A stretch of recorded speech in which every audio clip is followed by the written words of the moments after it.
And welcome on this fine Wednesday. What day is it, Dan? It is Hump Day. Good morning, people.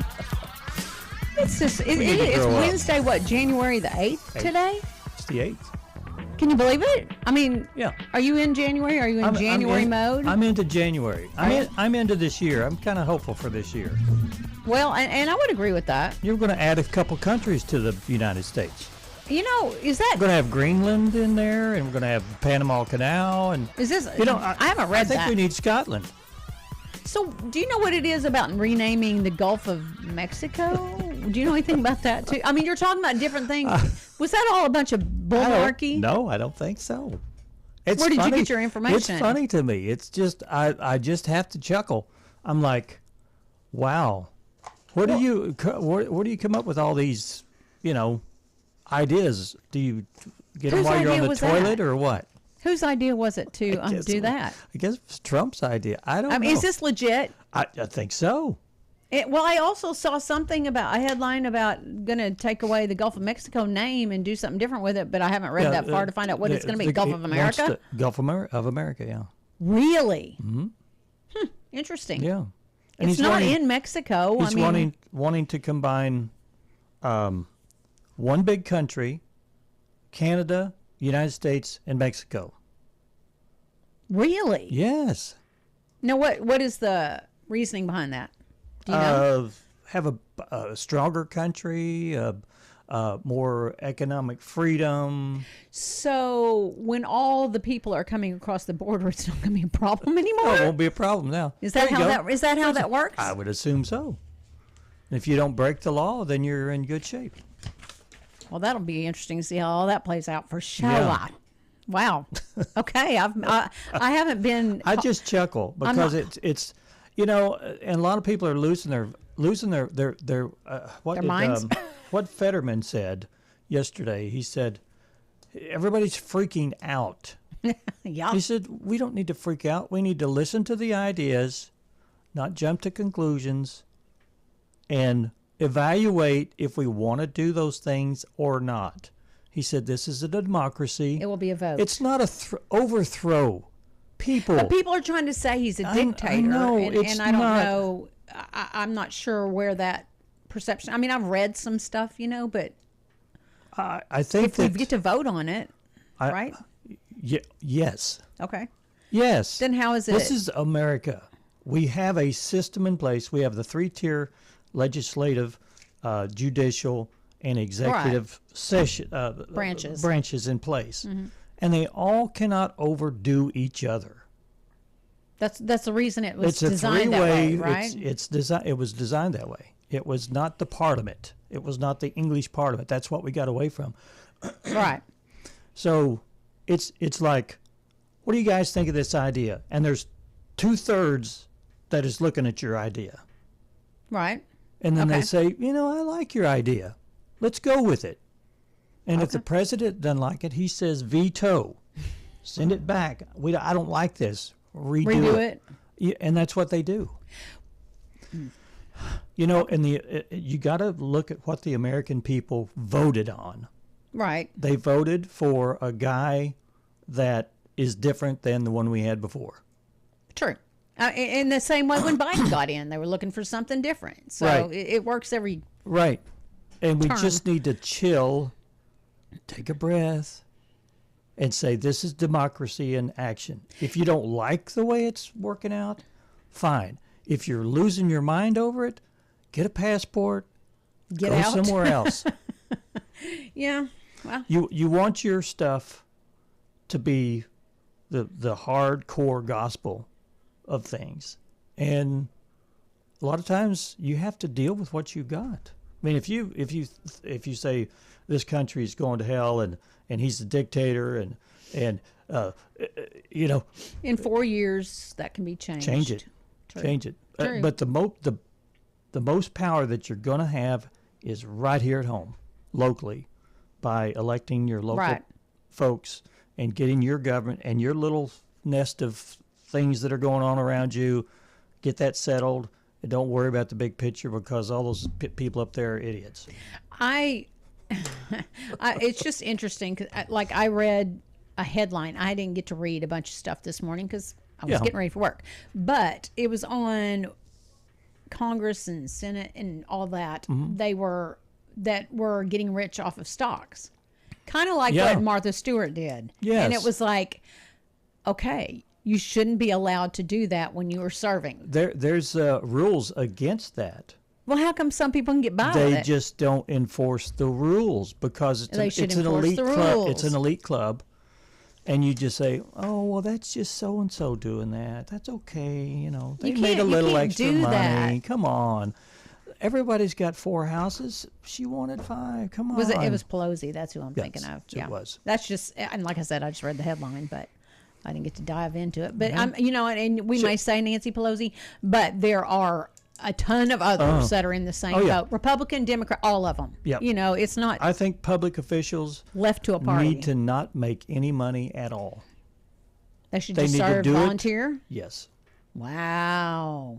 Think so they have to have a regular job too. Where's your motivation? Well, you're getting paid to do it, right or wrong. Right. Where's your motivation if you're up there and you're rubbing shoulders with lobbyists and that's your motivation. And they give you a little bit of slush money here. That. That's your motivation. That's your motivation. Yeah. To make more money. Right.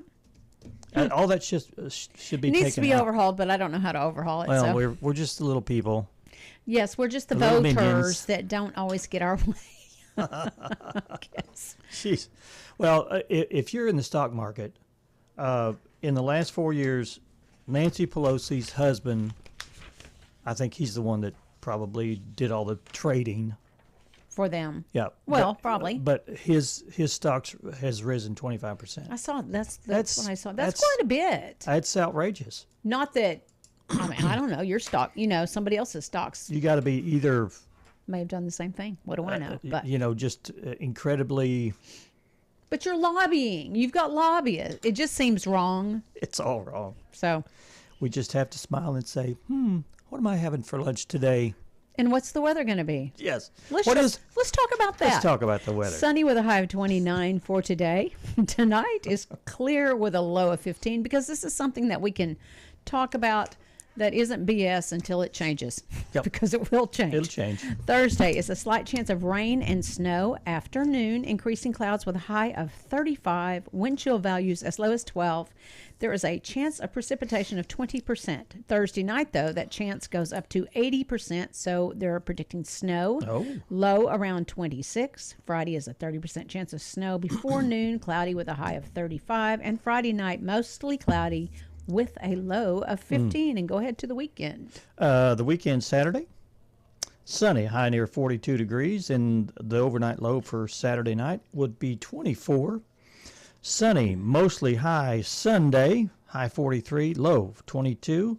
And then Monday and Tuesday looks like it's going to be lower 40s for the high. And it looks like it didn't dip down Monday night. It's in the 20s instead of the teens, which is kind of a welcomed Yeah, and Kelly, she looks at different weather forecasts, and it's always different than what we read and whatever. But she said that band of snow is out of the forecast.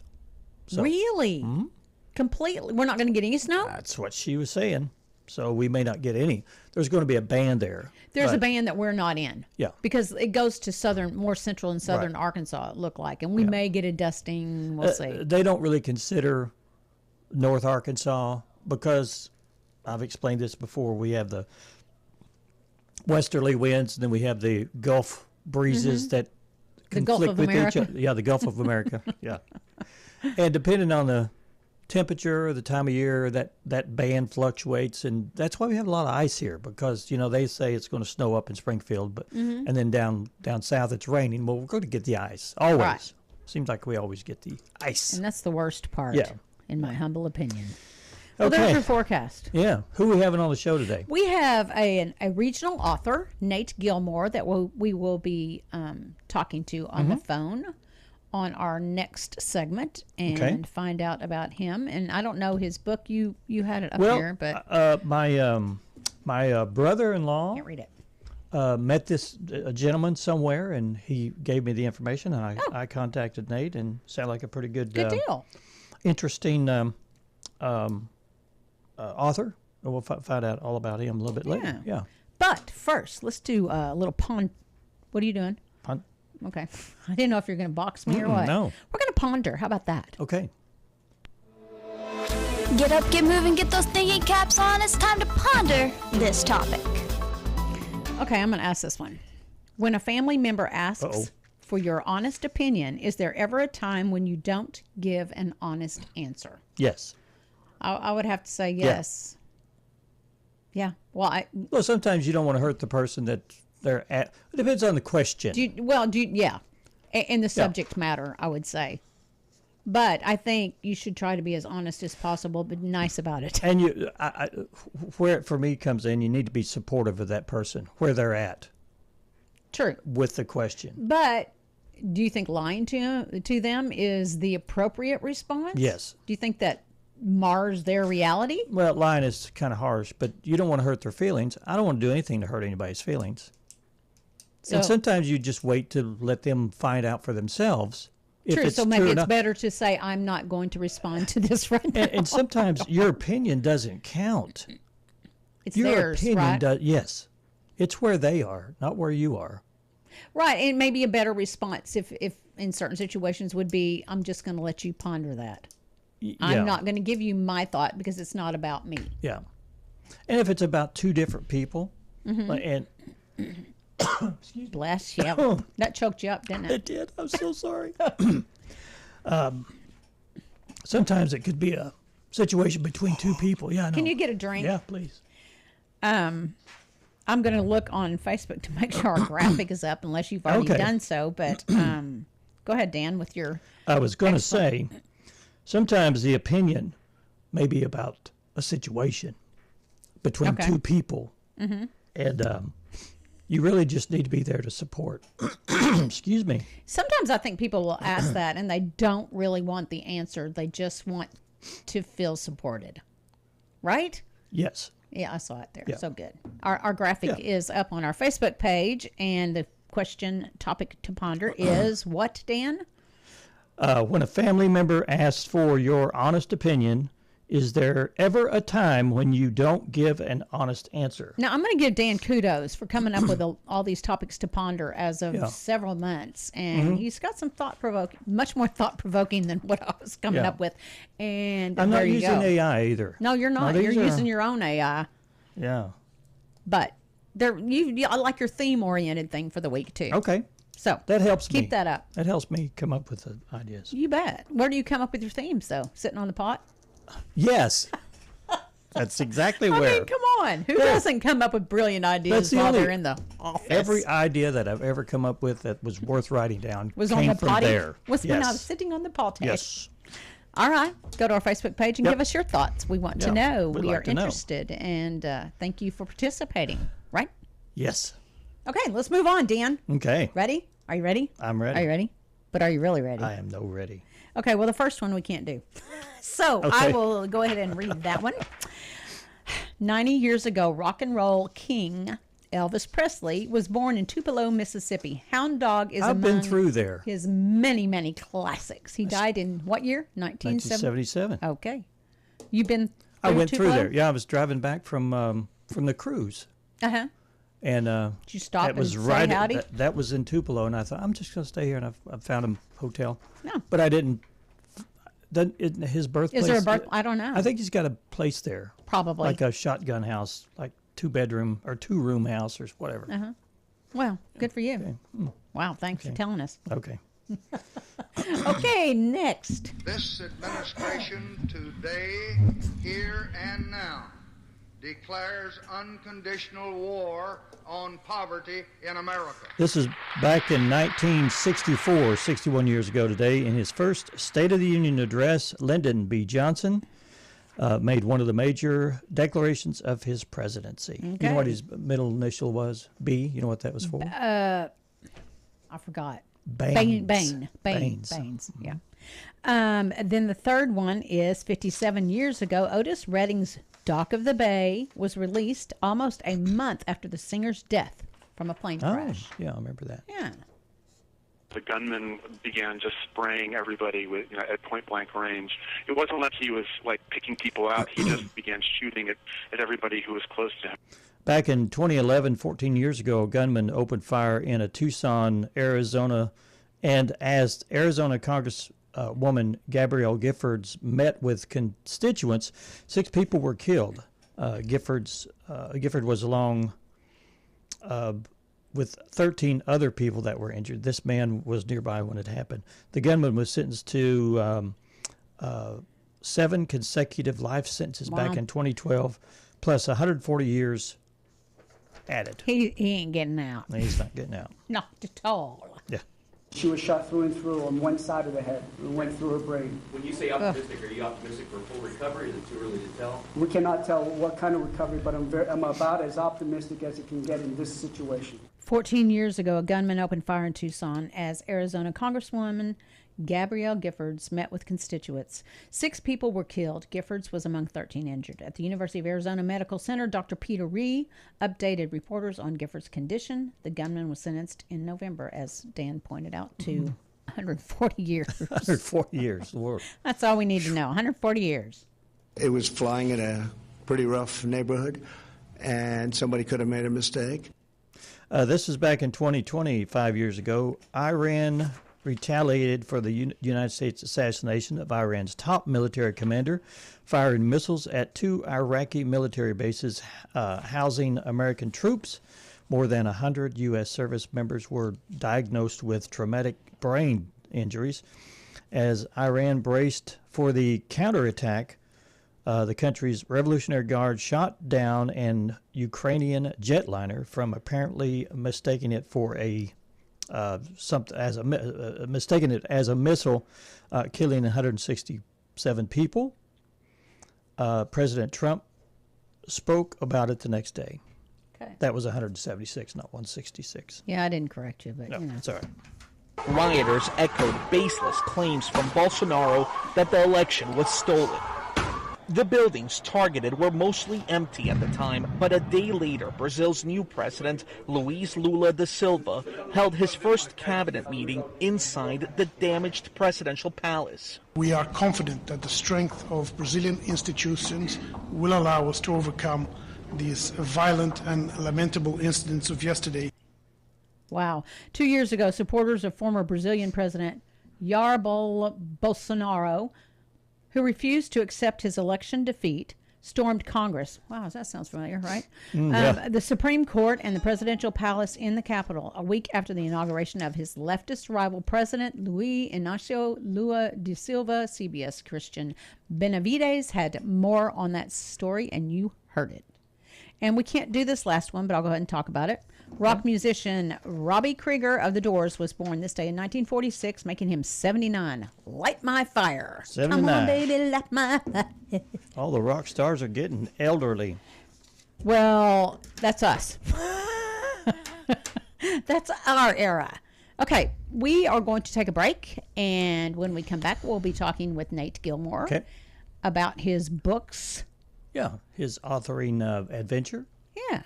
So we invite you to stay with us. We will be right back after these words from our sponsor or whatever. We'll be back.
Welcome back to Around the Table with Dan and Ann. On the line, we have Nate Gilmore. And Nate, are you there? Yes, ma'am. Good morning, Nate. This is Ann with Dan and Ann.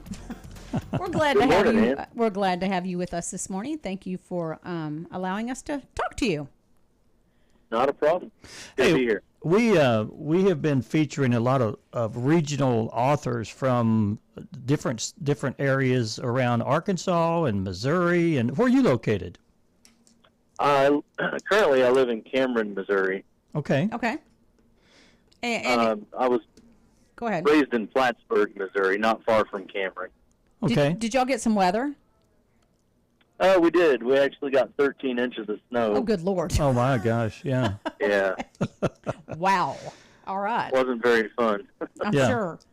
And actually, my brother-in-law told me about you. He had met you somewhere. I'm not exactly where you guys met, but he says this guy you need on your show. I said, okay, well, give me the information. I'll contact him. And you've written what? How many books you've written? I show 2 or 3 here. I believe I've published 4 of them. Okay. Okay. I started on a 5th one, but I never got around to completing that one, and that was it was kind of like and I do eventually plan on getting it finished. Okay. It was kind of like a wrap up to the ones that I've written. The first 3 that I wrote was kind of like a trilogy. Mm-hmm. Mm-hmm. The Relentless Father series, just kind of chronicling the stuff that I dealt with custody issues and trying to stay in my children's lives as important as that was to me. And that's a battle sometimes. It was. Yeah. And, I actually met Sean working in prison. Okay. We were both corrections officers. Okay. And one of the things that always stood out to me was one of my biggest observations was that there were a lot of these inmates that didn't have fathers in their lives, and it was always really important to me to make sure that my children were always going to have that ability to know that their dad was there no matter what happened. And that was the reason why it was important to me to be able to give them my side of the story, because it didn't look like I was going to be able to do that. Yeah. And I wanted them to be able to search later in the future and to be able to read what exactly happened so that they would understand it, not just get one side of the story. Yeah. So you put it down in a book? I did. Yeah. What did you learn when you did? I'm sure some of it was research and trying to find your way through this book. What were some of the things you found that was a huge discovery for you? Anything? The one thing that stood out to me right away was that there are all kinds of people who tell you that they're willing to publish your book, and a lot of them they're full of it. Okay. There were people who were telling me that they'd be willing to edit the book and publish it for I think it was 3 cents a word. Oh. And I was not willing to come off of that much money because I had a lot to say. Oh, okay. So wow. So what'd you do? I started doing some research on my own, and I found that I was able to publish the book myself through I can't remember I don't even know if it's a thing anymore, but it was through Amazon. It was it escapes me now, but it was a self-publishing platform where you can design the book yourself, and you would be able to upload your manuscript in a PDF format, and then if you liked the way that it was, everything, you could do your own editing and proofreading and all that stuff, and if you were satisfied with the way it looked, you could also design your own cover. Wow. And then submit it for publishing, which is what I did because it didn't cost anything for me to do that. So you didn't have an editor?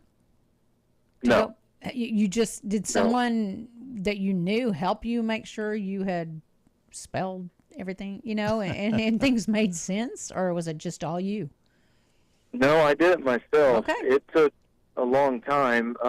One thing that I always excelled at in school was English literature. Well, that probably helped. Yeah. So I felt comfortable. I mean, I'm not saying that there's no grammatical errors or misspellings in there, but I feel like I did a decent enough job that I was satisfied with the way that it would turn out. And looking over the book, all three of them, I've published 4, like I said, but looking over them, I was pretty satisfied with the way they turned out. I mean, right.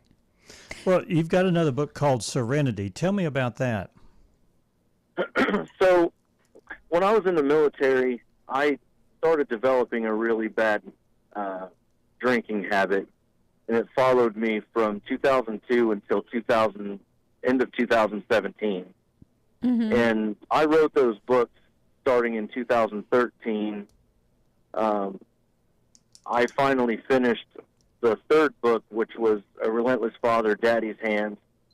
I believe I finished that one in 2015. Okay. And I quit drinking at the end of 2017. Well, then I started looking back on some of the things that I had noticed with my life and the way that I'd harbored a lot of anger and resentment. And so Serenity was kind of like if the Relentless Father series was a present to my children, Serenity was the bow on top of it. Oh, because right. I wanted to make sure that my children would understand that I, if there was anything in the books that I had written, and I always tried to be really honest with them, not to just write the books just to completely bash their mom, but that there had been a change in the way that I was, and that I wanted my children to understand that although they see me as an adult their entire lives, I was also changing and evolving. Mm-hmm. Sure. So I wrote Serenity to kind of illustrate the fact that sobriety had changed my life, and when I turned everything over to a power that was greater than myself, things had just gotten so much better. Yeah. I'm sure how old are your children? My oldest one will be 20 in a couple of months. My youngest one will be 11 in a couple of months. They range between 11 and 20. Gotcha. I have a 16-year-old and a soon-to-be 12-year-old in between. So you have a big influence, for sure. And I think kids learn from knowing their parents' mistakes, and then seeing them transition into, and maybe that will prevent them from making the same mistake or some other mistakes. So your whole journey is a story for them to live by, I guess. To know that you can overcome. Yeah, it's a scary thing for me to think that my children would have to fight through the same demons that I had to get through because, the only one child that I have that remembers me drinking is my oldest one, and I'm thankful for that. Sure. But yeah, it's definitely something that I think about every day, that I want to make sure that my children will always be able to have a reference to something that's told to them by their own dad, where they can read those books and they can say, man, this is what he used to be like, and this is how I know him now. Right. What's on the horizon for you? Yeah. Well, currently my wife and I are preparing to buy a house here pretty soon, and I plan on spending some time reaching out and helping disabled veterans and other people in the recovery process of alcohol and addiction and things like that. That's good. Did you go to recovery, or did you just come? I attended AA. Yeah. Wow. That was the avenue that I used. Right. But look what it did for you, right? Well, the program works. The program works if you follow it, right? Yeah. Yeah. If you follow the program, it will work. But I'm one of those people that as involved as I have been with AA, I don't believe that we all landed in alcoholism in the same exact same exact way. So I know a lot of people might disagree with me that have gone to AA, but I don't think that there's one direct path only that will get every single person into recovery. The 12 steps have been proven to work, proven to me that works for me. Mm-hmm. But sometimes I think some people need a little bit more. Yeah. Sure. Yeah, we've had plenty of people in here that have programs, and some of them are based on the 12 steps, and some of them are based on a year-long commitment.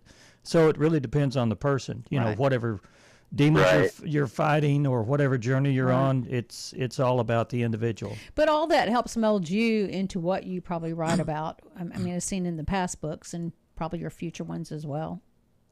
Mm-hmm. Are you working on something right now? I will be after my wife and I get everything settled with this new That's a big undertaking. Yeah.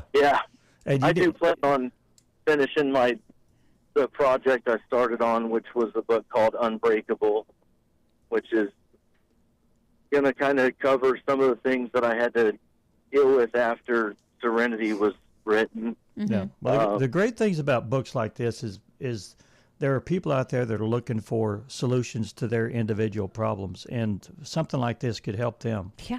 So, are your books on Amazon right now? Yeah. Okay.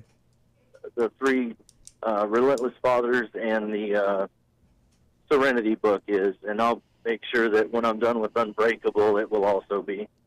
Okay. They're also on Barnes and Noble. Okay. Okay. All right. Well, we encourage people to reach out if they're encouraged by what we've talked about today, and maybe it'll help them in some way. Pick up Nate's book. It may it may help you in every way. Yeah. Hey, Nate, thanks so much for coming on the show today. And get out there and shovel that snow off the driveway. Well, shovel that snow and get ready to get ready to move into a house. Yeah. Hey, thanks, Nate. Thank you. Appreciate it. We'll see you. Yep. You all have a great day. You Thank too. you. Bye-bye. Bye. Bye-bye. Okay. All right. That was Nate Gilmore, and we thank him for being available to talk to us about his books on Amazon. Yeah. For his books, if you want, or Barnes and Noble.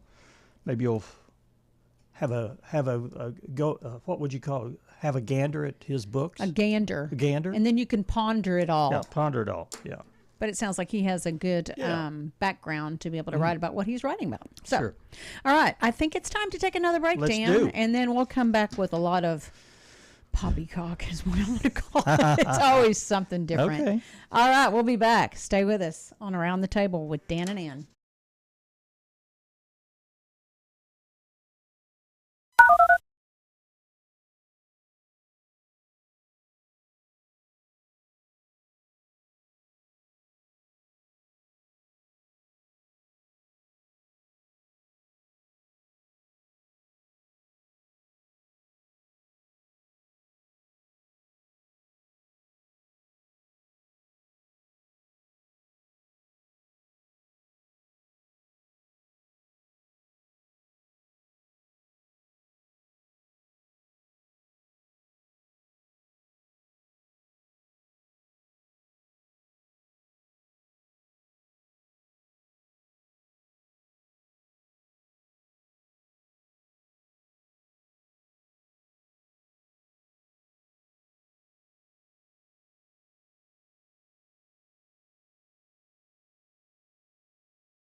Around the Table on the original KHOC.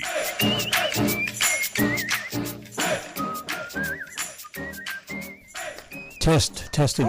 Testing. Okay, we hear you. Okay, just make sure the microphone's working. You want to click on it a little bit more? 2 2 2 1 2. Test.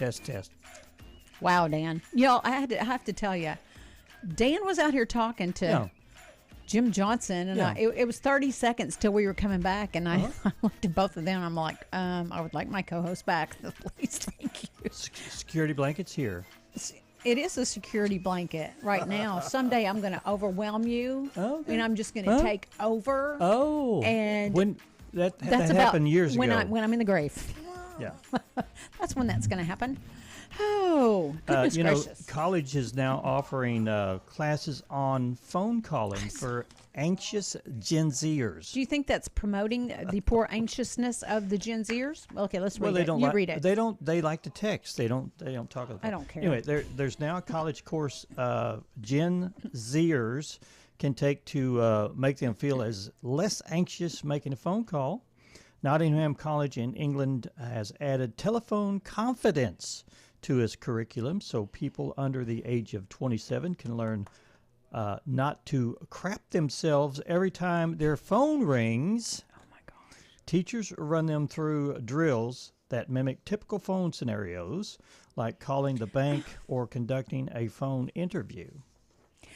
Is that for This is deeper. For real? This has to be deeper than just a fact that you can't talk on. There has to be a reason, and how many people are affected by this, and is it all a bunch of BS or what? If you see that course and you say, I need to take that course, then I would say there's probably a deeper issue. There's your deeper issue right there. Anxiety. I mean, I know anxiety does exist, but they're also collectively putting this in the Gen Z group because of all the time I guess they spend on their phone. Well, and whatever, but you got to learn to talk to people. Have you been around a Gen Zer? What age is Gen Zer? I don't know. People under 27 cannot learn to crap. Under 27. Well, both my boys are Gen Zers. Well, but they're not afraid to talk on the phone. Well, maybe you raise them differently than the typical. I think it's how they're raised, the environment that they're in. I think too that maybe it's more engaged parents probably have a less problem with their kids doing that. Yes. Maybe. Yeah. Than kids that are just left to entertain themselves on the phone. I think when texting, scrolling, whatever. Yeah, when I was raising my boys, they were doing things. Right. I required them to do things. Yeah. And we interacted with each other. I explained things to them, and I taught them things. Right. I think a lot of parenting now is like, you're on your phone. Learn it on your Good. I don't have to deal with you. Right. You're going to learn all your education right there on that phone. So hey, you're not interacting. Have you ever had your kids, like your grandkids, try to use a rotary phone? They look at it and they pick it up. Where's the buttons? Well, my kids knew how, but I'm sure I've taught them how. But it's just interesting because I've seen some videos, I don't know if it's legit, of kids like not knowing what to do with a rotary phone. Well, they put their finger in the hole where it's at and push. Push. Because we're so used to that. Yeah. Hey, but there's another story here. You skipped it, but I'm going to do it. Okay. Strangest things left on a train. Okay. The weirdest thing you've ever gotten in someone else's car on public what's the weirdest thing you've forgotten in someone's car or on public transit? A train operator in the UK had just published their list of strangest lost and found items on the train for the year. While the weirdest might be a prosthetic leg, how do you walk off a train without a leg? I do not know the answer to that. Some other contenders include a live hamster without a cage. Okay, the hamster got 22 pounds of chicken breasts. Dang. A kitchen cupboard, a man's wig, cupboard, and crutches. Again, when you think you need the crutches to leave. Well, yeah, and your prosthetic leg. How did you hobble out of there? I don't know, but That's so funny. Okay, people, whatever. Yeah. Oh, yeah. You know what a TikToker is called when they're on all the time? An influencer. An influencer, yes. Well, this TikToker has 4 foot long. 4 foot is like the size of a sheet of plywood, the short end of the piece. That's 4 foot. How do you walk around with How do you nails do like anything with fingernails like that?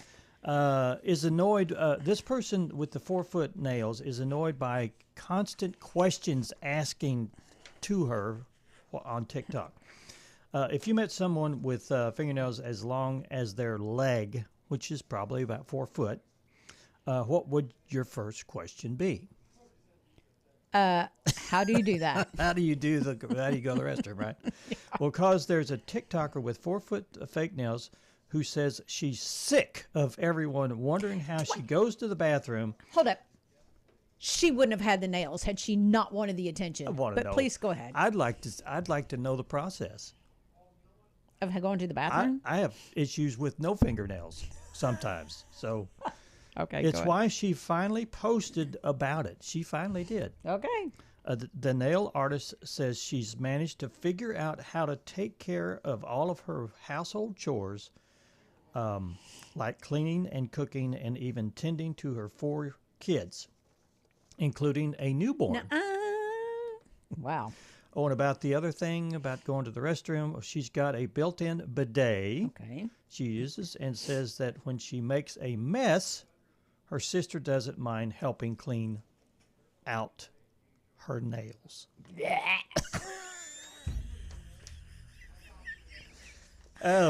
Oh, Dan. That's horrid. That story was rated G for gross. Exactly. That's like, please, no. If I have to go get someone to help me get the poo out from under my fingernails are too long. Oh boy. Right. And then what I want to know, my second question is, what compels you, not why you have them, what compels you to want to have your fingernails that long? Not why you have them. To make a but statement. What compels you? To make a statement. Wouldn't you say? Well, evidently she doesn't of some sort. She doesn't want the interaction with people. I don't know. Well, we'd have to. Is it a psychological thing? Can we hunt her down and find out? We need to. We get her on the show. I have a new grandbaby, and I go cut my fingernails before I know I'm going over to. Can you feel them getting too long? Yes, and I know if I'm going to see Paxton that I'm not going to have long fingernails. So I can't even imagine how you would deal with a newborn with 4 foot long Maybe nails. she likes the feel of the long fingernails. But how do you? Okay, I don't know. Clicking and clacking on everything, How do you use a? And how do you use that on a how do phone, you I not guess? break those things? Well, they're probably fake. No, I bet they're long, and they start curling at a certain point. They do that. You think they're like not I've fake got to find nails? out. I wonder. I am researching. You're gonna have to research this that. lady all day today. I'm going to find out. And while you're at it, why don't you research how young is too young to have a tattoo? I think you have to be 18 or 21, isn't it? In some places. I think 18 here. Okay. Without your parents' permission. Okay. There's a social media post showing a little girl getting an American flag tattooed on her upper arm, and not everybody is happy about it. Probably not me. I wouldn't be, including the owner of the tattoo shop. But he can't do anything about it because it's legal in the state of Arizona for a minor to get a tattoo with the parents' permission. Of course, with the parents' permission. Her parents originally wanted her to get a Trump tattoo on her neck, but the artist suggested the flag on her arm instead. Thank goodness for the tattoo artist who didn't make her, or who suggested something different. Because anytime you put a name on your body, yeah, that stuff can, Trump's not going to be president forever, people. Yeah, anyway. and she's 9. What about when she's 19? It's like she may be totally. Like kids. Don't even get me started. Yeah. Okay. Time for a break? Yeah, Dan, it is. Okay. Especially after that hot topic. We'll be right back after this break, and we'll have some more senseless stuff for you and interesting nothingness. We'll be back.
Channel 26.1. These guys, I swear. Welcome back to Around the Table with Dan and Ann, and evidently Beamer screaming in the background. I don't know what's going on there.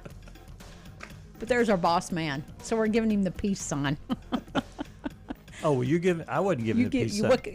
Did you only do one finger? Half a finger. Half a peace sign. Dan, you can't do that. Okay, you can do that. Yeah, right. You know, yeah. Number one. Number one, number two, number three. Yeah. There we go. Well, welcome back. Welcome back. Yeah, we you know Having what? a good show. If y'all could only be privy to some of the interesting topics that cross our desk. During the breaks, you can push that one button. They can hear everything. You know what? I have learned not to do that. But I do want to talk about this. You know, you remember when McDonald's got sued for having too hot a coffee and all that stuff? Well, there's a guy in England, coincidentally named Nick, who cut himself shaving. So he sued the razor company. He nicked himself? Yes. Okay.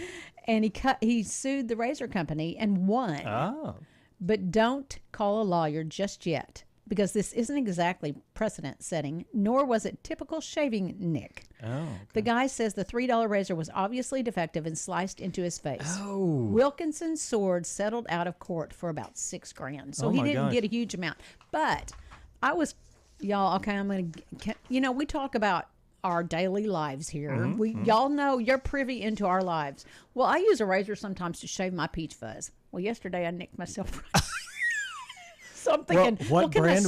What brand was it? A Schick or a? No, oh yeah, I see it now. Was, I see yeah, the right little there. Nick there. Okay. No, it was a really good ladies' razor. Let me get a close-up picture of that and send it to him, and put a really sad face on. I'm going to send that to Gillette or wherever. But you got to put some makeup on it so it looks like it's bleeding and it just happened and it's like copious amounts of blood. Can we do that? Yeah.